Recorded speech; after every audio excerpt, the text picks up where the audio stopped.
SCO summit 2025 इस बार बहुत खास हो रहा है। वैसे सबकी नज़रें पीएम मोदी और चीनी राष्ट्रपति शी जिनपिंग की मुलाकात पर थी।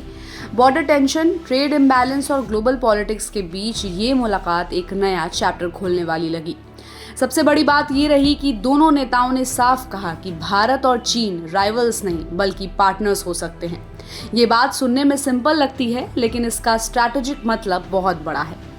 पीएम मोदी ने इस मीटिंग में कहा कि करीब 2.8 अरब लोगों की भलाई भारत चीन कोऑपरेशन पर डिपेंड करती है। इसका मतलब ये है कि भारत केवल अपने लिए या सिर्फ रीजनल टर्म्स में नहीं सोच रहा, बल्कि ग्लोबल लेवल पर इम्पैक्ट को ध्यान में रख रहा है। यही भारत की सोच और विजन है, लॉन्ग टर्म और सबको साथ लेकर चलने वाली। बॉर्डर्स पर शांति को लेकर भी पॉजिटिव मैसेज आया। दोनों नेताओं ने माना कि अब बॉर्डर पर सिचुएशन पहले से ज्यादा स्टेबल है और अगर ये माहौल बना रहता है तो भारत को बहुत बड़ा फायदा होगा। बॉर्डर पर लगातार टेंशन रहने से रिसोर्सेज और एनर्जी दोनों वेस्ट होती है। अगर ये टेंशन कम होता है तो भारत अपना फोकस इकोनॉमी, टेक्नोलॉजी और ट्रेड पर रख सकता है। इस मीटिंग में एक और बड़ी अनाउंसमेंट हुई कि भारत और चीन के बीच डायरेक्ट फ्लाइट्स दोबारा शुरू होंगी और 5 साल बाद कैलाश मानसरोवर यात्रा भी रीस्टार्ट होगी।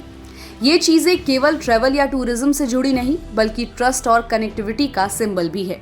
लोगों के बीच कनेक्टिविटी बढ़ने से बिजनेस और कल्चरल एक्सचेंज दोनों को मजबूती से मिलेगी।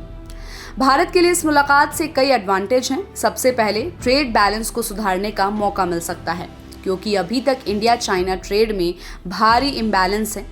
दूसरा, रीजनल इन्फ्लुएंस के मामले में भारत अब सेंट्रल एशिया तक अपनी पहुंच बनाने की कोशिश कर रहा है और एससीओ जैसे प्लेटफॉर्म उसके लिए दरवाजा खोलते हैं। तीसरा, भारत ने साफ कहा है कि इंडिया चाइना रिलेशन किसी थर्ड कंट्री लेंस से नहीं देखे जानी चाहिए। ये भारत की स्ट्रेटेजिक ऑटोनॉमी को दिखाता है कि वो किसी भी एक्सटर्नल प्रेशर के हिसाब से नहीं, बल्कि अपने इंटरेस्ट के हिसाब से पॉलिसी बनाएगा।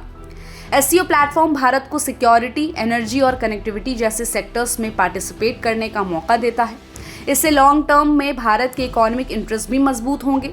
भारत की साइट यही है कि बॉर्डर पर शांति बनी रहे ताकि फोकस डेवलपमेंट पर रहे, ट्रेड डाइवर्सिफाई हो ताकि सिर्फ इंपोर्ट पर डिपेंडेंसी ना रहे और कल्चरल रिलीजियस एक्सचेंज से सॉफ्ट पावर भी स्ट्रांग बने।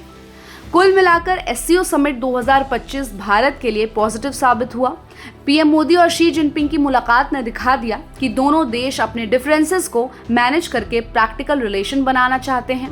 भारत ने यहाँ अपनी बात ग्लोबल विजन के साथ रखी, बैलेंस्ड और मैच्योर अप्रोच दिखाई और नेशनल इंटरेस्ट को हमेशा सेंटर में रखा।